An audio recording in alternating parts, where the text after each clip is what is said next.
जय Hind dear student. इस lecture में हम लोग डिस्कस करने वाले हैं सोर्सेस ऑफ हार्मफुल रेडिएशंस। तो हार्मफुल रेडिएशंस के जो सोर्सेस हैं वो तीन मेजरेबल हैं जो हम लोग यहाँ पर डिस्कस करेंगे। नंबर एक तो है radio active fall out from the nuclear power plant, ये है हमारा।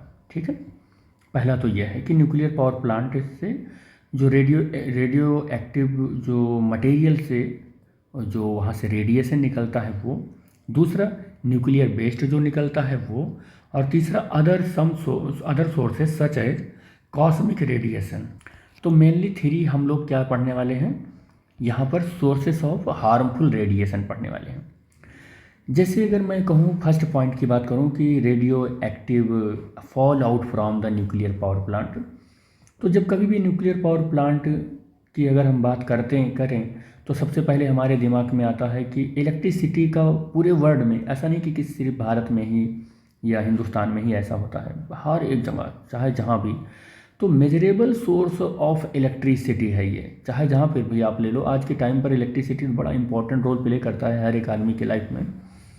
तो मेजरेबल सोर्स ऑफ इलेक्ट्रिसिटी आज के टाइम पर अगर हम बात करें तो न्यूक्लियर पावर प्लांट ही है। और जब कभी भी कोई एक्सीडेंट होता है ऐसे न्यूक्लियर पावर प्लांट के अंदर, तो बहुत लार्ज अमाउंट में रेडियो एक्टिव मटेरियल से रेडिएशन लीक होता है और स्कैप आउट हो जाता है एटमॉस्फेयर के अंदर। और फिर वो जो रेडिएशन है वो रेडिएशन केवल पॉपुलेशन को ही हार्मफुल नहीं करता है, बल्कि वो रेडिएशन प्लांट को और दूर मौजूद लाइफ को, हर एक चीज़ को, सॉइल को, हर एक चीज़ को नुकसान करता है।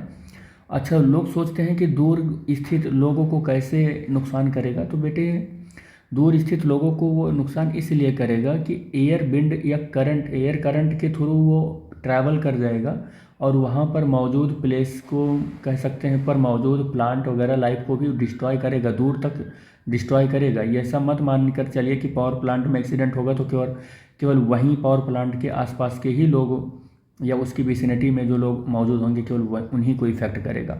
और दूसरी बात कि न्यूक्लियर जो ये रिएक्शन होता है रेडियो एक्टिविटी का, इतना स्लो होता है कि बहुत लंबे टाइम तक ये रेडिएशन का लीकेज चलता रहता है। और इतने लंबे टाइम तक रेडिएशन का लीकेज चलेगा तो कंटिन्यूसली वहाँ से रेडिएशन निकलेगा ही निकलेगा और वो एयर के थ्रू बहुत दूर तक अपने इफेक्ट को दिखाएगा ही दिखाएगा। अब जापान का जो इवेंट हुआ था, वो फेनोमेना, वो घटना घटी थी वो 1943 में, उस 19 कब था, 19 जब भी रहा हो, तो अब आप सोच सकते हो कि कितना ख़तरनाक था वो। आज तक उसका इफेक्ट दिखाई पड़ता है। ठीक है, यानी सेकेंड वर्ल्ड वार में ही हुआ था, 1939 से सेकेंड वर्ल्ड वार स्टार्ट हुआ था, 1943 समथिंग कुछ भी जो रहा हो उसी टाइम में। तो आप समझ सकते हैं कि मैं क्या बताना चाह रहा हूँ। तो ऐसे अगर एक्सीडेंट हो जाएगा तो रेडियो एक्टिव जो रेडिएशन, न्यूक्लियस से जो रेडिएशन निकलता है वो बहुत ज़्यादा डेंजरस होता है। आज तक ऐसे 3 बार, मतलब मेजरेबल एक्सीडेंट की हम यहाँ डिस्कशन करेंगे, जो मेजरेबल एक्सीडेंट हुआ है किसी न्यूक्लियर रिएक्टर के अंदर। नंबर 1 की अगर हम बात करें तो वो है यूएसए में, यूनाइटेड स्टेट ऑफ अमेरिका में, जो 28 मार्च 1979 को हुआ था। और सेकंड एक्सीडेंट की अगर हम बात करें तो वो यूक्रेन में हुआ था और 26 अप्रैल 1986 में हुआ था। और अगर मैं थर्ड की बात करूं तो इन जापान, जो 11 मार्च 2011 में हुआ। एक चीज़ आपने देखा, इन तीनों जो इस एक्सीडेंट है ना, ये एक्सीडेंट या तो मार्च में हुए या अप्रैल में हुए। इसके पीछे का लॉजिक बता सकते हो कि क्यों इसी महीने में होते हैं, इसी में मार्च या अप्रैल में ही एक्सीडेंट होने के चांसेस ज़्यादा होते हैं? बेटे क्योंकि होता क्या है, मैं अपना विजन दे रहा हूँ, कहीं पर ये लिखा हुआ या कुछ ऐसा नहीं है, मैं अपना विजन दे रहा हूँ। कितना सही लगता है या कितना गलत लगता है आप लोग इसको कमेंट बॉक्स में बताना कि क्या ये जो हमने लॉजिक दिया है ये सही है या गलत है। आप लोग अपने हिसाब से सर्वे करना। मुझे ऐसा लगता है कि ये अगर भारत के रिस्पेक्ट में देखें, इंडिया के रिस्पेक्ट में देखें, तो हमें लगता है कि ये महीने गर्म वाले स्टार्ट हो रहे होते हैं और गर्मी में लोग बहुत ज़्यादा एसी, फ्रिज, कूलर ये सब चलाते हैं, तो करंट की ज़्यादा रिक्वायरमेंट होती है। तो मुझे लगता है कि उस टाइम पर कंपनी ज़्यादा इलेक्ट्रिसिटी प्रोड्यूस कर रही हो और हो सकता है कि पॉपुलेशन उस टाइम पर यूज करने के मूड में ना हो या यूज ना किया हो, या वो जान ही ना पाए कि कितनी हमारी कैपेसिटी है और कितना ज़्यादा हमने प्रोड्यूस कर दिया। तो हो सकता है कि ऐसे चांसेस में ये मतलब कि घटनाएं घट रही हों। तो हमने अपना व्यू दिया है केवल, ऐसा कहीं पर ऐसा लिखा नहीं हुआ है, ना मैंने कहीं पर पढ़ा है। तो ऐसे यहाँ पर आप मतलब 3 एक्सीडेंट हमने मेजरेबल बताया आपको। और नेक्स्ट चलते हैं हम लोग न्यूक्लियर बेस्ड पर, कि न्यूक्लियर बेस्ड क्या होता है। न्यूक्लियर बेस्ड में अगर हम देखें तो फ्यूल रॉड जो होता है उसे हम न्यूक्लियर बेस्ड बोलते हैं। फ्यूल रॉड क्या होता है, न्यूक्लियर पावर प्लांट के अंदर जो यूरेनियम होता है उसके छोटे छोटे पीबल्स बनाते हैं, और जो यूरेनियम के छोटे छोटे पीबल्स बना लेंगे तो एल्यूमिनियम की पतली सी रॉड के अंदर उसको रख देते हैं, एक क्रिटिकल साइज पर रख देते हैं, तो उसको हम फ्यूल रॉड बोलते हैं। उसको क्या बोलते हैं, फ्यूल रॉड बोलते हैं, जिसमें यूरेनियम के छोटे छोटे पीबल्स भरे हुए होते हैं। और न्यूक्लियर रिएक्टर के अंदर जब उसको इंसर्ट करते हैं रिएक्शन कराने के लिए, तो वो जब पूरा का पूरा न्यूक्लियर रिएक्शन में उसका यूज हो जाता है, पूरा यूज जब हो जाता है तो वो उसकी कैपेसिटी मतलब कह सकते हैं एक इफ़िशियंसी, यानी कि न्यूक्लियर रिएक्टर्स में यूज होने वाली इफ़िशियंसी से जब कम इफ़िशियंसी हो जाती है तो हमारे लिए वो अब क्या हो गया, न्यूक्लियर बेस्ड हो जाता है। क्या हो जाता है, वो न्यूक्लियर बेस्ड हो जाता है।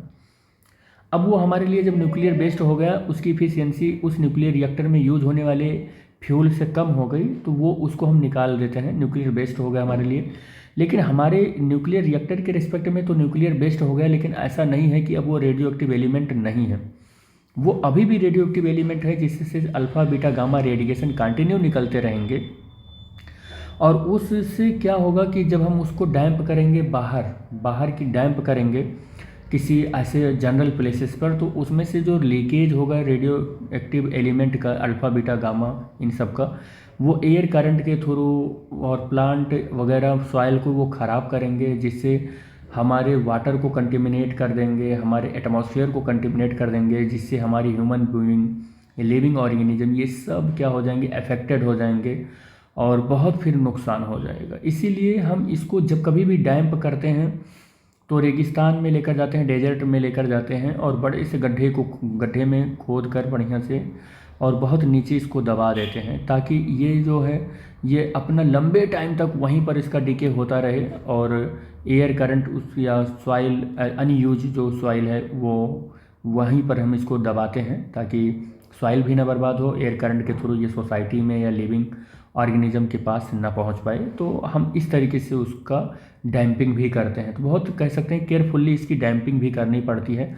ऐसा नहीं है कि हमने न्यूक्लियर पावर प्लांट में इसको यूज करने के बाद इसको वैसे ही बिल्कुल ओपन सराउंडिंग में ऐसे फेंक दिया हमने इसको डैम्प करने की भी एक बहुत बड़ी जिम्मेदारी होती है, और वो जिम्मेदारी से गवर्नमेंट अपना काम या कंपनियां करती भी हैं, ऐसा नहीं है।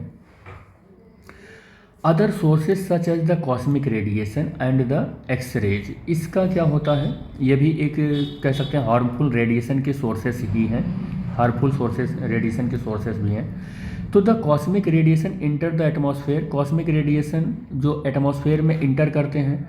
अब ये इंटर क्यों कर लेते हैं, क्योंकि हम लोगों ने इतना पॉल्यूशन कर दिया है कि ओजोन लेयर बहुत पतला हो गया है, और इतना पतला हो जाने की वजह से इनमें हाई एनर्जी वेव भी होती हैं। ये तो हाई एनर्जी वेव हैं, तो ये एटमॉस्फेयर में इंटर कर जाते हैं। और ये ऐसा ज़रूरी नहीं है कि ये कॉस्मिक रेज केवल सन से ही इंटर करें, ये आउटर अदर्स स्पेस से भी हमारे एटमॉस्फेयर में इंटर कर जाते हैं, क्योंकि केवल सन ही कॉस्मिक रेज को प्रोड्यूस नहीं कर रहा है, बहुत सारे ऐसे अदर गैलेक्सीज़ के सन भी हैं जो कॉस्मिक रेज को प्रोड्यूस करते हैं, तो वहाँ से भी ये कॉस्मिक रेज आ सकते हैं हमारे एटमॉस्फेयर के अंदर।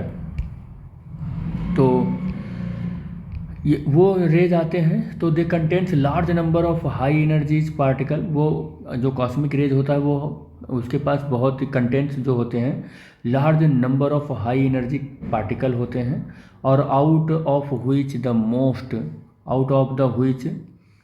Which most of the charge particle